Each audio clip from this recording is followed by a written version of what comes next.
Tracie. Good evening, everyone. It's so nice to see you, and this is pretty cool. I might have to give this the edge over the zoo, although there were giraffes. But as I was saying to Alyssa, they didn't seem really interested in AI, so fair enough. Hopefully you are, and thanks for being here to get your Spark After Dark night started. I think the whole point of me queued up first here is to give you a bit of a foundation on which you can build the rest of your AI exploration for the night. So how we're going to do that is we're going to talk a little bit about the AI world in which we live in, talk a little bit about how we can boost our AI IQ, which is a good thing in this world once we take a look at how much AI we're talking about. I do have some sad news to break to you about the robot uprising, so we'll get there too. And then I think we'll end with the fact that our future is still mostly about people and not so much about technology. So, artificial intelligence. Artificial intelligence is everywhere. And when I give this chat to folks, I often ask them where they've used artificial intelligence in their world in any given day. So I want you to start thinking about where you've used AI today. But this is a great pictorial from Caltech, talking about Angelica getting her box of cereal sold to her at the grocery store. How many people go to the same grocery store fairly regularly? Hands up. Yeah, okay, most of us do. Creatures of habit, yes?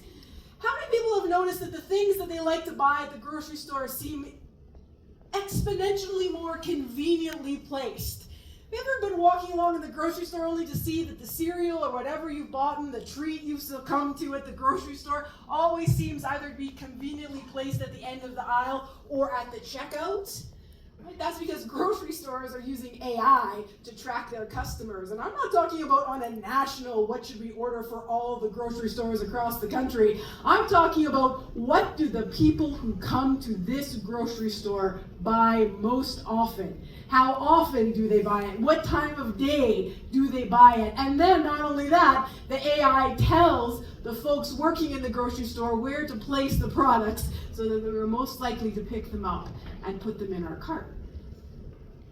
It's an AI world and we're just living in it with facial recognition that will do everything from open your phone, right, to conveniently display 3 different shades of lipstick for you so you can figure out what that's going to look like before you buy it. Everyone is on board. It tells us where to go, right? Those of us who are using our map direction tools, but it also times the traffic lights, right? In cities and are planning our traffic flow. AI is also doing that work. I like this. Angelica is a nurse, so I felt really compelled to include this pictorial to open up tonight. But this is the thing about AI in healthcare, and this is what keeps me busy right now, is the fact that AI is starting to do everything from predicting flu outbreaks to help us develop the vaccines, to help us to schedule the folks to put them in the arms. Okay, so when it comes to healthcare, AI is having a really huge impact. A few weeks ago, I was giving this presentation and my bank called, except it wasn't my bank, it was the AI. The AI was like, oh, sorry, there's been a fraudulent charge on your credit card. And I got a human follow-up. Come on in, please. I got a human follow-up, and I said, oh, the robot called. They're like, oh, yeah, you have to take that really seriously. She's like, oh, it's not good when the robot calls. For sure it's fraud. And I look, I said, yes, it is. And she's like, okay, we'll shut that down. So, I mean, that's the good news. The robots are keeping an eye on your money, so you can just take a minute to think about that, how you feel about that. And of course, social media, right? We have long known this. We have long complained about saying things like, maybe I should go camping this summer, only to have the next 3 weeks to be flooded, right? On every social media, every Facebook, every time you open anything on your computer, all of a sudden, there's all this camping information and advertising for you. So now I ask all of you, where have you used AI today? How many people in the room feel that they have interacted with artificial intelligence in some way today? See, but not everyone. Some of this is just people refuse to put their hands up when people do this in presentations, and I have to tell you right now, I respect it. It's good. But just to reinforce that if you have done any of these things, then you have used AI today. And if you're still sitting out there and I have not convinced you, thinking that you are not using AI, rest assured it is 100% using you. Yes? Correct. It's just how it is. It is everywhere. Everywhere, in everything. I love this one. This is a great link. I click on this link the other day and all of a sudden AI is telling me how I can completely overhaul everything from my workout to my beauty regime to where I walk the dog. It is really wild. So, that's why it's worthwhile, I think, to spend a couple of minutes thinking about our AI IQ. Just like I said, we're just going to lay that foundation down. And then tonight you're going to have some beverages, maybe one created by ChatGPT. I myself think I'll get in line for that, right? And you're going to learn and explore and discover a whole bunch of things about artificial intelligence. But let me give you a three-pronged foundation before you jump out into that. So first, just a real quick AI 101. And if you already have a beverage, just sip slowly because you're going to need that. Okay, so we're going to get the technical stuff done first. Then we're going to talk about AI and misinformation. Then a quick trip about AI and the planet, and then we're going to close it out with the robot uprising, yes? As I promised. Okay, let's get started. Tell me first, AI, new concept or old concept? Old. Old, very old. How very old? Star Trek old. Nice, nice. 1970s. 70s, older. Ancient Greece. Ooh, you know what? You and I and the ChatGPT cocktail line, we can have the ancient Greece AI debate. I am there for that. When did AI arrive? Not 70s, older. 50s, ding, ding, ding, ding, ding, is correct. Take a look at this timeline. 1956, John McCarthy, computer scientist. You know that guy was down in a basement lab somewhere. That's where they put all of us nerds in the technology, somewhere in the basement. Okay. Sitting around thinking to himself, what? You know what? I think artificial intelligence is a thing, John says, in 1956. And so it was. Robots since 1969. I imagine Shaky wasn't the most, sophisticated fellow in the world, but he existed. Heck, even your Roomba is over 20 years old. If your actual Roomba is 20 years old, I also want to talk to you on the cocktail line. Yeah, because mine does not work at all. All right, and of course, we have seen this massive acceleration, both of robotics, AI, and technologies in the 2000s. And now here we are, 2024. Things are getting a little bit complicated. Everyone who has that drink, this is your time. Okay, so artificial intelligence is actually a huge umbrella term under which every day more and more things get added. Many of these terms you've maybe already heard. Things like machine learning and neural networks and deep learning, right? And large language models and algorithms and Boolean and all of these terms, right, that sometimes, right, make AI seem more than just a little bit like this, right? When I try to explain to nurses why it's so important that all healthcare practitioners understand the foundations of AI, this is typically the look I get after this slide, right? It's a lot. But the thing about it is that if we turn away from it because of all of the layering of it, we miss some really important things that are happening with AI. So we have to push past. We have to push past this. So let's break it down right back to the beginning. What is artificial intelligence? Essentially, it's just a collection of techniques to teach computers to simulate human learning, reasoning, communication, and decision making. Okay? Simple. And each of those big categories also has fairly simple definitions, like machine learning. Machine learning is about prediction. It's about the computer being able to enhance itself without specific instruction. And deep learning is what we use typically with large language models or lots and lots of data. Deep learning is exceptionally good at seeing patterns in things. Okay, so all of these, including, this is from a presentation for kids and AI, which I love, because this is all you need, right? Artificial intelligence is the ability for a computer to think and learn. Okay, without getting into the whole Greek thinking debate and the philosophy behind it, this is really what we're talking about. And we're talking about, so I asked ChatGPT this afternoon, I'm like, please show me the building blocks of AI, and this is what it did. I'm like, this is why no one likes you, ChatGPT. This is the building blocks of AI. Easy. Big data and algorithms, okay? And by big data, I mean big. Millions and millions and millions of data points, okay? Don't be fooled at someone saying, oh yeah, I was working with big data today. Really? If you yourself, a person, were working with it, then what you had there was quite a bit of data. You did not have big data, which is not easily manipulated by humans. You need computers and you need the algorithms, right?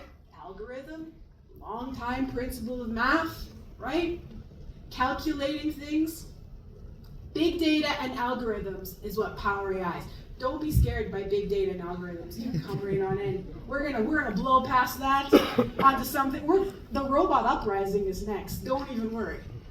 Okay, so this is the thing. So AI, basically, fancy math. Yeah, this is why I do not get invited to give talks to AI developers who take just the tiniest bit of offense at that definition, but it's true. And I know what you might be thinking, but Tracie, what about the robots? Good point, good point. When I started talking about AI a few years ago, my entire job was convincing people that AI was not robots. I mean, it is robots, what we call embodied AI, but it's not just robots, okay? Robots are a part. All right, this is the hardest part, and once we get through this, it's smooth sailing. But I think that it's really important to understand, how do we talk about AI? When we talk about AI, we classify it, we group it in one of two ways, either what its capabilities are or what its functionality is.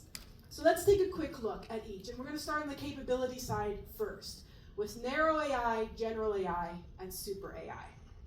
So here's where we are. Right now, today, what do we have? Narrow AI only.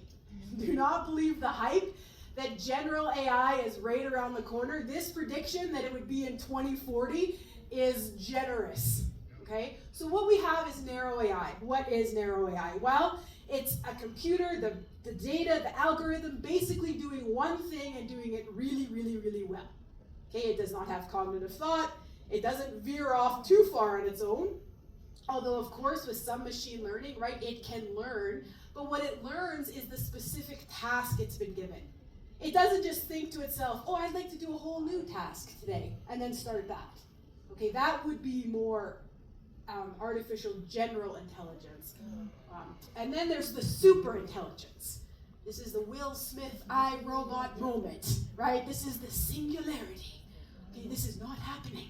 Okay? If anyone was looking forward to that next week, I have sad news, right? We are nowhere near artificial intelligence having the cognitive, the affective, the emotional abilities, the intuition that humans have, right? We're just not there yet.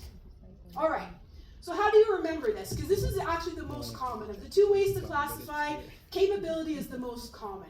So we have narrow AI, and the way you can remember that is that it's also called weak AI. That's the AI phase we're in right now, weak AI.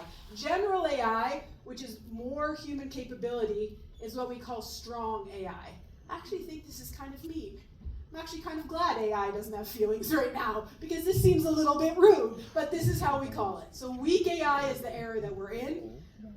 Make no mistake, billions and billions of dollars is being poured into AI development to try and get us to strong AI or general AI. All right, functionality. So in functionality, and you can draw a line right down the middle of this slide, and the AI that we have is reactive and limited memory. I don't know on that timeline, I don't know if anyone caught the fact that, remember when Deep Blue, the chess computer, was making the world's most famous chess players cry? It was almost 30 years ago, folks. 30 years, right? Using reactive AI. Again, very narrow, very specific. Computers got very, very good at things, including playing chess.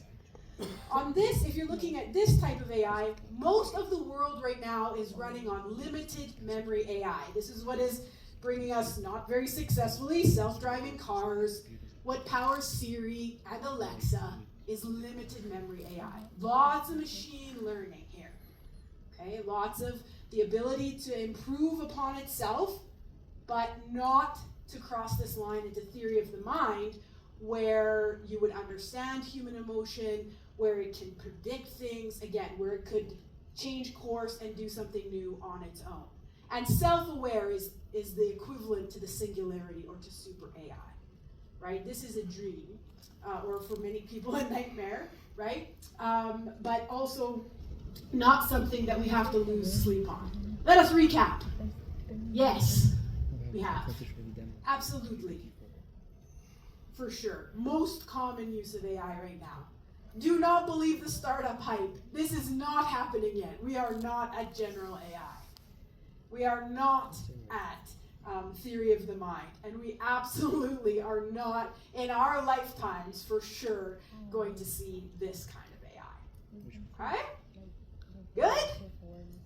All right, awesome. What about this? When I say generative AI, what do you think of? Photoshop. Nice. We are going to get there. Thank you. ChatGPT, right? Of course. This is a type of AI, though, folks. It's not a way to classify AI. And it's not all the AI that there is, okay? So generative AI is exactly what it sounds. It's a kind of artificial intelligence that focuses on creating new content. It fits in the model right there at the bottom, right? And of course, it does include ChatGPT, but also a host of other things. So many things. Okay? This is just a real quick snapshot of some of the generative AI out there. Okay? You can create video, pictures, text. Yes, you can write your university essay. Believe me, I teach. I know. I could have created this whole slide deck, but I want you to know, for you, I humanly did it myself. Okay? But I didn't have to. How big is generative AI? Here in Canada, huge. 1 in 5 Canadians uses generative AI. And among the G7 nations, Canada is 3rd when it comes to investment in generative AI, and we're 4th globally in the world. Okay? So if you already think you're sick of hearing about ChatGPT and generative AI, I have sad news. It's going to be a long summer. This was released just this month. It's an American investment firm who rated, and I know actually it's not hard to see, Alyssa, on this very, very high screen. This is fantastic. Okay, just the volume. These are all generative AI. It's the top 50. At first I was like, 50? There's 50 generative AI tools, and then I realized there's not just 50. These are the top 50. Like every day, if you're bored, you can just spend time discovering what new generative AI company or tool has come out. And it'll only get worse this summer with the release of ChatGPT 5. And if you're thinking to yourself, didn't ChatGPT 4 Omni just come out a couple weeks ago? Yes, it did. It sure did. It flirts. It's quite disturbing, actually. You could give it a try. This is really interesting. But ChatGPT 5 already rumored to blow it all away, so we'll have to see what happens. And then I will spend the rest of the summer and the whole year after explaining to people that artificial intelligence is not just robots and not just ChatGPT. Because actually, artificial intelligence can be a problem, especially when it comes to misinformation, because you can use it for good, and you can use it for not good. Okay, so I direct you to Media Smarts Canada if you're looking for information on how to become more aware, really about media literacy in general. Fantastic Canadian organization. But the director of Media Smarts gave this great interview with CBC where she talked about cheap fakes and deep fakes, the fact that when we are using AI in this way, maliciously, that very often women are the focus of these attacks, and that she could see no positive for these. And nor can I, except, dang it! Dang! Poop in a coat? That is funny. That is.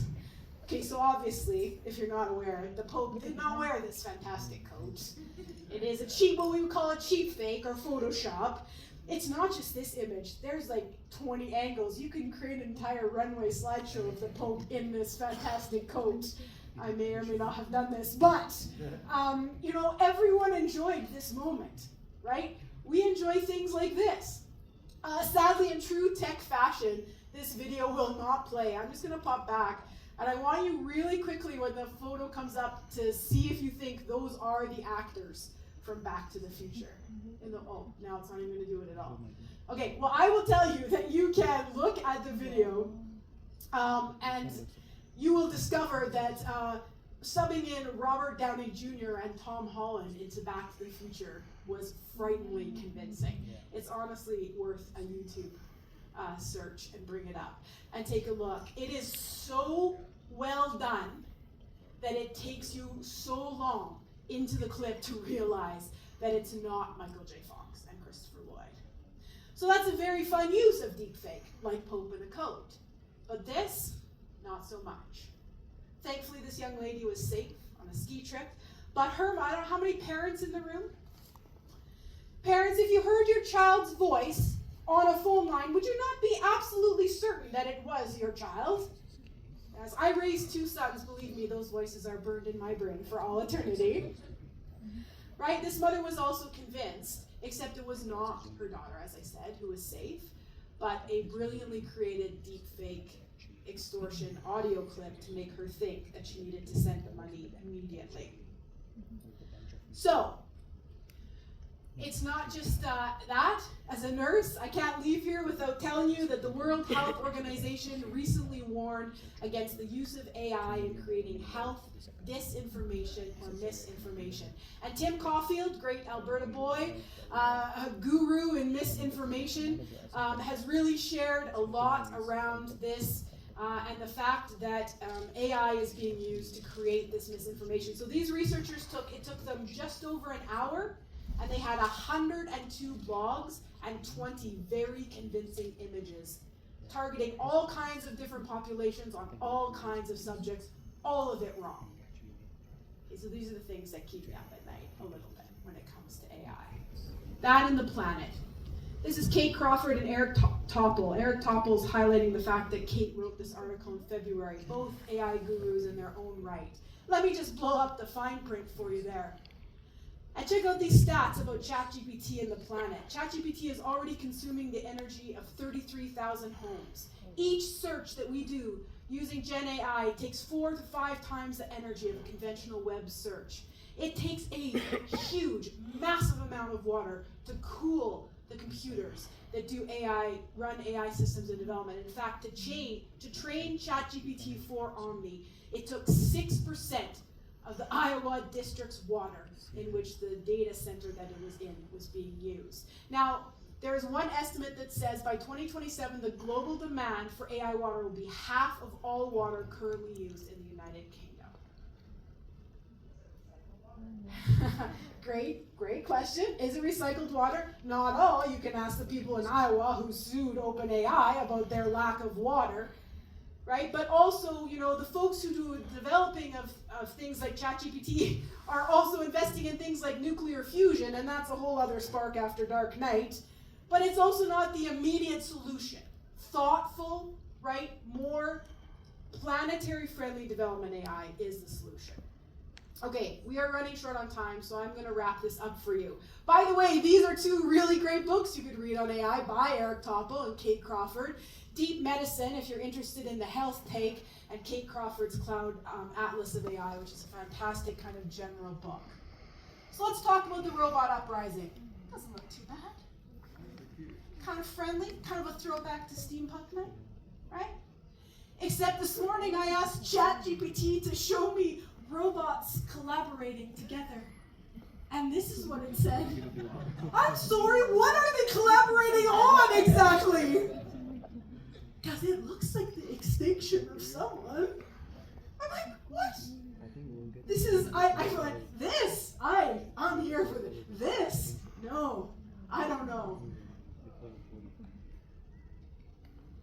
I don't think that this is something that we need to lose sleep on, although the fact that ChatGPT created this about robots collaborating is really giving me something to think about as well. What I want you to take away into the rest of your evening is that what AI is most likely to mean for you is intelligence amplification. A way to partner with a tool like this to do incredible things, like boost your creativity, have enhanced decision making, get a partner in problem solving. So as you continue to learn more about AI and advance your AI IQ, I want you to remember that trust is an important thing, and that all of the knowledge and the expertise that you hold, no matter what area it's in, that being a human being who has critical thought and judgment is exactly what AI needs. Because a lot of AI still happens in a black box, which means that the computer does things that we can't see or understand. And so it needs the whole world of humans to keep an eye on it and say, why did it do that, and how did it make that decision, and why is it being integrated where it is? Because this is happening. We can't stop it. Okay? I know the robots are making the calls already, but I don't think we want them to answer all of them. We have to be prepared for this future. Talk about phones and AI. This is from AI. Every time I give an AI talk, I end by saying, oh, this is what happened in AI this week. And this week, Apple announced that your next phone will have AI built into every possible part of it. And that is not going to be optional. And in case you think this is just an Apple commercial, Microsoft did exactly the same thing. Copilot is going to be built into everything. There will be no escaping it. And you know what? People have some thoughts. We do have some thoughts about our AI world, and it's probably good to be cautious. But I thank you for being here this evening to learn a bit more about the technology that is infusing our entire world. I hope that the drinks are delicious. I hope that if it's not, it reminds you about the limitations of AI. And I hope that you have a wonderful night learning more about this technology. Thank you so much.